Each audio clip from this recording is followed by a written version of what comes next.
The Great Fire of New York was a devastating fire that burned through the night of September 20th, 1776, and into the morning of September 21st, on the west side of what then constituted New York City at the southern end of the island of Manhattan. It broke out in the early days of the military occupation of the city by British forces during the American Revolutionary War. The fire destroyed about 1/3 of the city, while some unaffected parts of the city were plundered. Many people believed or assumed that one or more people deliberately started the fire, for a variety of different reasons.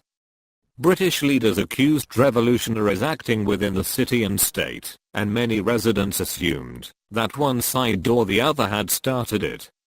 The fire had long-term effects on the British occupation of the city, which did not end until 1783.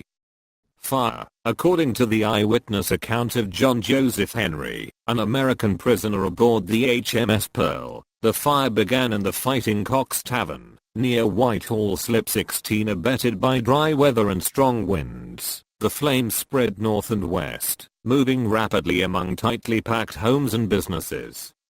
Residents poured into the streets, clutching what possessions they could, and found refuge on the grassy town commons today, City Hall Park.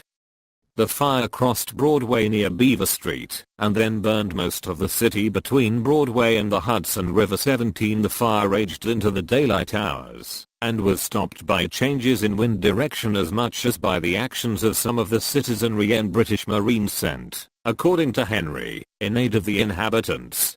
It may also have been stopped by the relatively undeveloped property of King's College, located at the northern end of the fire-damaged area. 1718 estimates for the number of buildings destroyed range from 400 to 1,000, representing between 10 and 25% of the 4,000 city buildings in existence at the time. 1619 among the buildings destroyed was Trinity Church. St. Paul's Chapel survived,